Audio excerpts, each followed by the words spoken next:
Our next guest, I can't say enough nice things about him. He started his company when he was like 20, super genius, and now 10 years later, he's a grown-up, one. And two, just sold his company for $20 billion. So I'm not only saying nice things about him because of that, but like, you know, a little bit. Please welcome to the stage Figma co-founder and CEO Dylan Field and your moderator, Ron. Let's go, Ron Miller.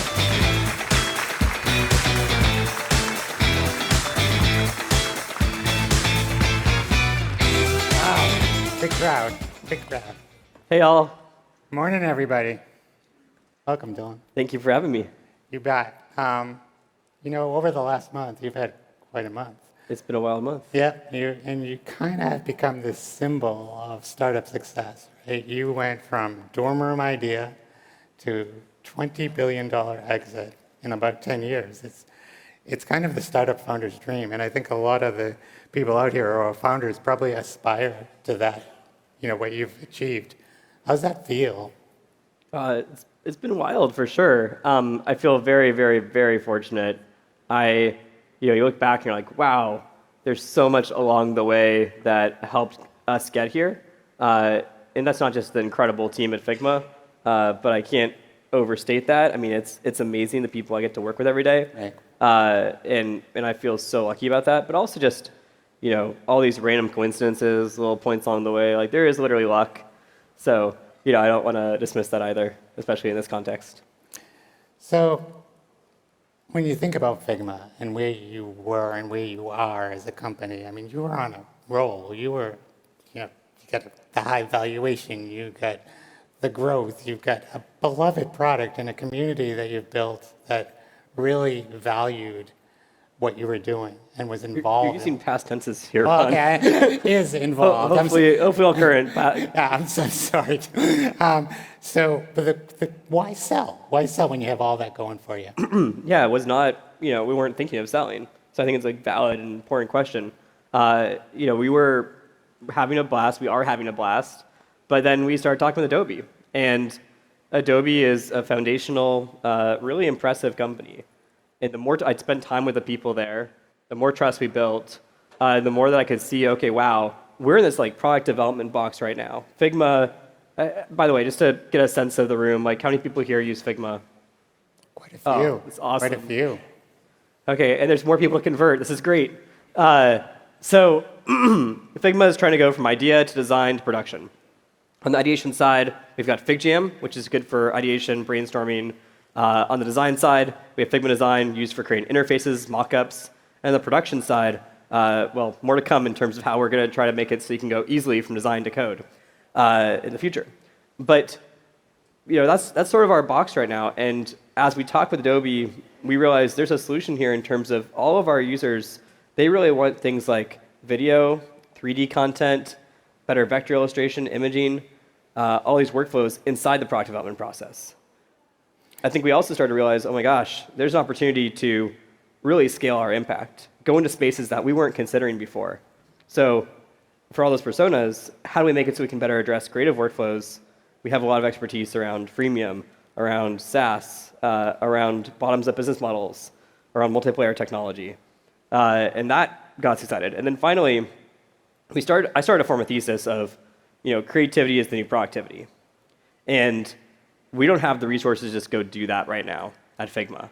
If we want to go and make it so that we're able to go into a lot of these more productivity areas, that's going to take a lot of time. To be able to go and do that in the context of Adobe, I think gives us a huge leg up, and I'm really excited about that. So that's kind of the argument that I hear from every CEO I talk to that gets sold is that, you know, being part of the larger organization allows you to get resources that you didn't get before. And there's a certain validity to that, right? But, you know, I'm wondering, was there like investor pressure to sell because, you know, this is a tough year and there's a lot of weird stuff going on economically. And, you know, what was the story there? Yeah, I mean, I think, you know, we were definitely in a great place in terms of being able to choose our own destiny. We are doubling over year in terms of our revenue, free cash flow positive. So it wasn't like, oh gosh, we need to sell this company. That was never the consideration here. Instead, it was, what's the best opportunity to achieve our vision? And the vision for the company is to make design accessible to everyone. So design is not just interface design, it's creativity, it's productivity, it's making it so that we can all be part of the digital revolution that's happening in the world. I mean, the entire world's economy is going from physical to digital right now. Are we going to leave a bunch of people behind, or are we going to give everyone the tools? I feel a lot of pressure, and I think it's really important that we get all of these people these tools really fast. Otherwise, people are going to be locked out of this opportunity set. And I think that the best path forward to that is with Adobe. That's why I got excited. And also, like I said, the trust. It's like people are humans at the end of the day. The more time you spend with people, the more time you get to know people as humans, the more trust can build. And that ends up being really important. So, one thing that I find interesting about this whole thing, and Adobe being the ultimate acquirer, I mean, assuming this all goes through, right? But for 10 years, or however you've had a marketing effort, you've been, the anti-Adobe. And so to be bought by Adobe is like kind of sleeping with the enemy. And I think some people saw it that way. So how do you kind of square that obvious contradiction from your marketing rhetoric and, now that you're part of the company? Yeah, I think our marketing rhetoric has been much more about like Figma and screen design and making it so that you can do interface design, and how do we make it so that, again, we can achieve that vision. The community definitely was surprised, but again, Adobe is very much in the marketing world. We're very much in the product development and design world, and so we didn't really see them come up that much as competitors. So I don't see it maybe the way that you're describing.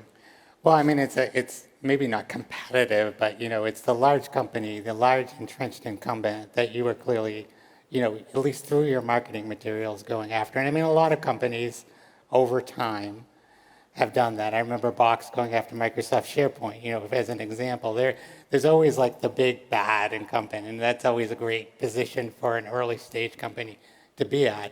But it does feel a little strange that after having that, it's not only, you're not just partnering with them, you're part of them. I mean, the reality is, and it's actually kind of interesting, because as part of the acquisition process, you have to go make a timeline of events. And I looked back at all the interactions we'd had with Adobe over the years.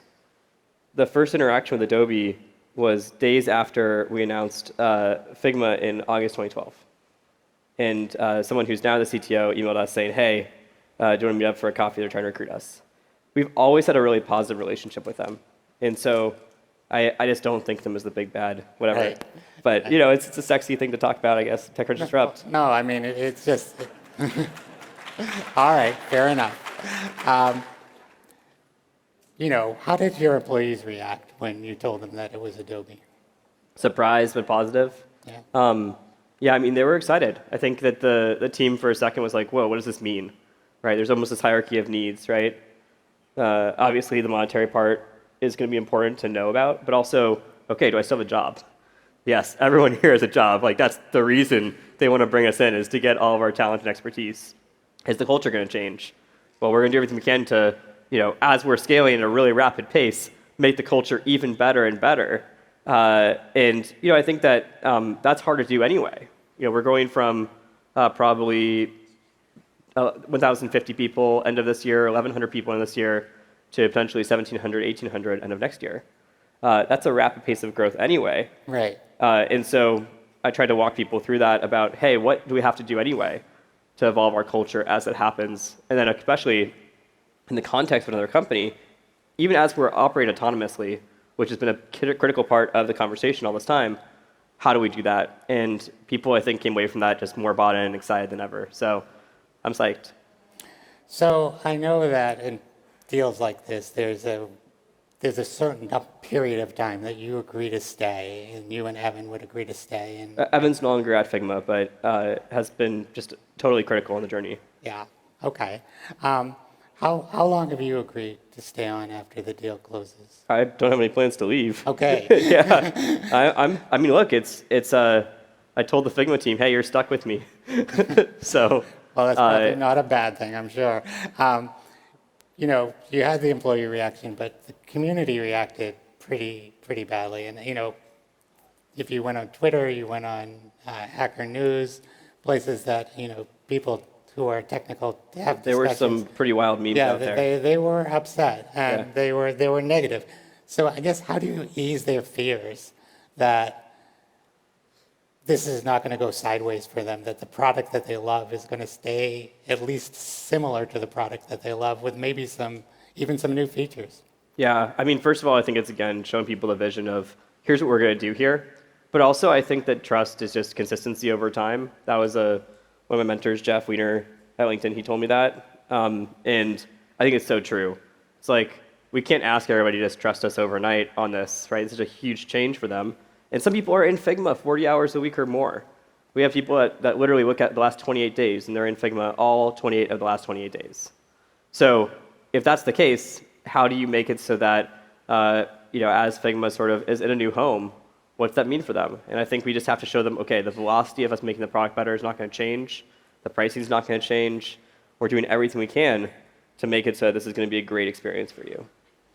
So when an event like this happens, it's obviously, a wealth-creating event, not just for you, but for your employees. And, your challenge is going to be how do you make this not an end, but a beginning? Mm-hmm. So how do you get your employees to maintain focus moving forward, now that, they have, had a significant event that has paid them serious money? Well, I mean, it's not closed yet, so. Right. I mean, all these questions are assuming that this closes. Totally. There's preface that because there is a lot of regulatory hurdles for this to get over. But eventually that will be the case. I'm sure it's business as usual right now. Yeah, I think it's about just strategy. I mean, everybody joined Figma for a reason. We have a very missionary group of employees, and honestly, a lot of people at Figma, not all, but a good portion, have had success elsewhere before. And so I think that a lot of people are at Figma because they really care about the company, about the mission, and about what we can do for the community. And so the more that we can focus on that and then show a strategy that is not going to have us be going slower, but rather faster, and it's going to be an inflection point to accelerate even more, I think that's how you get people really excited. How do you, keep people motivated though as the leader? How do you make sure that people are still focused on the task at hand when, again, assuming this all went through, you become part of Adobe and now, you're moving forward from that point? Yeah, I think that this is pretty just standard leadership stuff, right? Like I think Right. that it's super important as a leader to make a clear vision, to have a clear strategy, but also to empower people. And I find that when people are not empowered, that's when they start to lose motivation. That's when they start to lose focus. Because no one wants to be in that situation where they're working super hard and they're doing it in a way that they don't believe in, with a set of tactics or strategy that they don't agree with. Right. And so I think it's all about that combination of giving top-down direction and a clarity on, okay, here's where we're going, but also then letting people bottoms up say, okay, and here's how we're going to get there, and meet in the middle somehow and figure it out together. So, the morning that you were acquired, we had a conversation, and you were emphasizing the fact that you got to stay independent as a company. You will remain title CEO. The company, CEO, comma, Figma. There's already a CEO, comma, Adobe. That's right. You're not Yeah. going to get Shantanu's job, but maybe someday. Who knows? But you emphasize the fact that you're going to stay independent, and so I want to know what you think that means, for you and for the company as it becomes part of this larger entity and a larger entity that paid a considerable sum for you. Yeah, I mean, so after it closes, obviously I'll be working with David and Shantanu and the Adobe team on, okay, what's the best way to utilize the technology, the resources, the talent at Adobe in order to move things faster.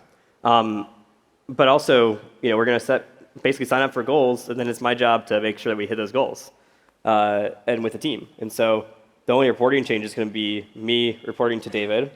And then, we're going to be all in on making sure that we're able to accelerate the growth of the platform.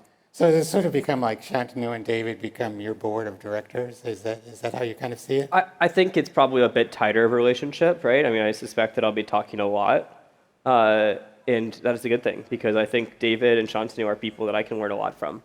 And I suspect the company agrees with me on that. I mean, they have really storied, amazing careers. And I think that Sean Snew is such a humble guy, so you don't see him in the media very much, but he is one of the most legendary CEOs in Silicon Valley.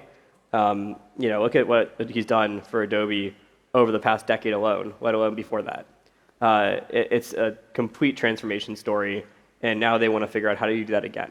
And I think that takes courage after you've already had that win to go do that, and my hat's off to him for that.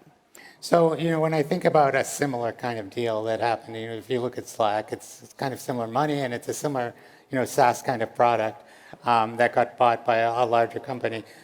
Slack has continued to stay independent, but Slack is also building connectors, into the Salesforce platform. How do you think Adobe wants to integrate you into their platform, and how do you kind of maintain what you're doing while becoming part of this larger entity?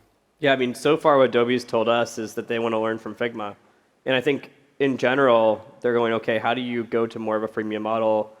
How do you make it so that you're able to really be bottoms up? So just context, bottoms up versus top down sales. Bottoms up is when someone signs up for a service and is paying with credit card.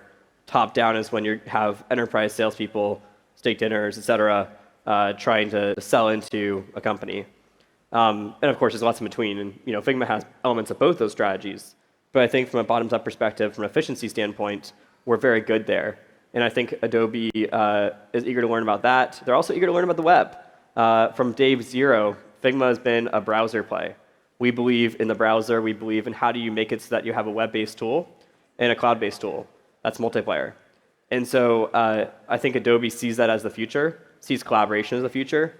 And what I've heard from them so far is how do we learn from you as much as possible here in order to make it so that we're able to then make our product suite even better as well as in addition to making it so that there's more capabilities on the Figma platform. Right. I mean, it's sort of, I remember years ago, Microsoft bought Yammer, it was David Sacks's company. And I remember thinking what a weird fit, it didn't seem to fit. But then I went to a conference right after that, and, the two teams were very engaged with each other. They were, the Microsoft team in particular was very excited about what Yammer brought with their, continuous delivery and all of that. So it seems like there could be a kind of a similar dynamic Totally. there. And I think there's also, one of the things I evaluated as we looked at this acquisition was, well, okay, what's the culture of Adobe and what's the culture of Figma, and is there a match there? What's the vision of Adobe, Figma? Is there a match? And the answer was a resounding yes on both. I think when it comes to craftsmanship, community, sort of this grow as you go mindset, we have just huge values alignment between Adobe and Figma. And I was just at Max actually earlier this week. Yep. Max is Adobe's big event. And I got to meet a ton of the Adobe team that I haven't met yet. And it was like they could all be Figmates tomorrow. It felt really, really good. So, that's, bringing up the culture. I read an interview you did with Jordan a couple of years ago, and you said, early on you were kind of serious and you wanted to make a core value being fun. And, no offense to Adobe, but they don't strike me as fun. But so how do you maintain your culture as part of their culture? Yeah, I mean, I had a lot of fun with them this week, so maybe I'm a little biased from that interaction we just had. But maybe I'm being unfair. I mean, look, I think you get to that level, there's a certain enterprise nature of things. But I mean, one of the things that we do is we just try to create space for people. I kind of talked about this earlier in terms of roadmap setting and strategy setting. But one example, this is Maker Week for us. So twice a year, we have a full week for everyone in the company called Maker Week. And Maker Week is just a chance for anyone to go make something. And as long as it benefits Figma in some way, you're good to go. And I think that and one of our core values, like I mentioned, is play. This idea of being able to experiment, being able to go out there, to have fun, to sort of try things that might not work out. I think that's pretty critical to creativity in general and trying to make it so you have an innovative culture. And if you don't get to the point where you have that, I think that it's that's when you start to lose the bottoms-up innovation in a company. I think from everything I've seen in Adobe, they have that actually. But regardless, we're still operating Figma autonomously, right. And we're going to continue to invest in spaces like that and making sure that we reward that kind of aspect and that behavior from a even performance cycle standpoint, right? Like making it so that you're able to be stressing collaboration, stressing innovation, as things that we measure. Why people rise in the organization, why they're hired in the first place. Ultimately, that's part of how you reinforce culture. So larger companies like Adobe, I mean, having the fun that you had with individuals aside, tend to be risk averse. So, I mean, that's something that you're going to have to kind of push back against, I think, as you maintain your autonomy in the company. Just to push back there, I think this acquisition was anything but risk averse. In terms of, if you look at the media reception, the investor reception, I think people went, whoa, this is a bold move. And they're still trying to figure it out in some ways. Right. But I think that ultimately we're going to look back and see it as a huge positive for everyone. That said, we have to go prove that out now. Right. So lots of work ahead. Yeah, I mean, it's, once you're in the door and things, and again, I'm not trying to give you a hard time here. It's just like, Yeah. This is a $20 billion deal, and, they bought you because they want to, maintain it, like have this inside their company. So that doesn't, I think it's very offensive, right? They're trying to figure out how do you make it so that you're able to adapt the products they already have, but also to sort of bolster this new platform. And yeah, I don't think that's risk averse in any way. yeah, I mean, I think that's fair. We have about 4 minutes left, and I want to ask you a question that's kind of unrelated to all of this. You were a Teal Fellow. I was. Yeah, when you were like 20 years old at the time, right? And they had these like kind of stringent requirements that you had to come out here and move out here. You had to quit school to start your company. It worked out pretty well for you in the end, but as we know, most startups fail. So if a college kid came to you today and said, I have this opportunity, should I do it? Or should I not do it? And should I get my degree? What would you say to them? I have no blanket answer here. This is one where it's different for everyone. It's different according to your circumstances, to your idea, to your network. So I don't want to give a blanket answer, but I'll detail what it was for me. So I was lucky to already have some network. The Teal Fellowship was an amazing program, is an amazing program. They no longer ask everybody to move out, by the way, to San Francisco. Although I will say, it seems like San Francisco's back, am I right? And so it's seeing everybody here, it's pretty exciting. I think for me, I looked at the chance to work with Evan, my co-founder, and went, wow, this is going to be amazing. Like, some people argue, do 10x engineers exist? All I know is that 100x engineers exist because I've worked with Evan. And he's an absolute genius. The chance to work with him, learn from him, that was a no-brainer. And so I thought, okay, I can always go back to Brown. Brown will be there. Work with Evan, that's a once-in-a-lifetime opportunity, and it was. We got to just build amazing stuff together. The Teal Fellowship, too, was just an incredible community. And I think that, and also a source of non-dilutive funding. It was $100,000 over 2 years.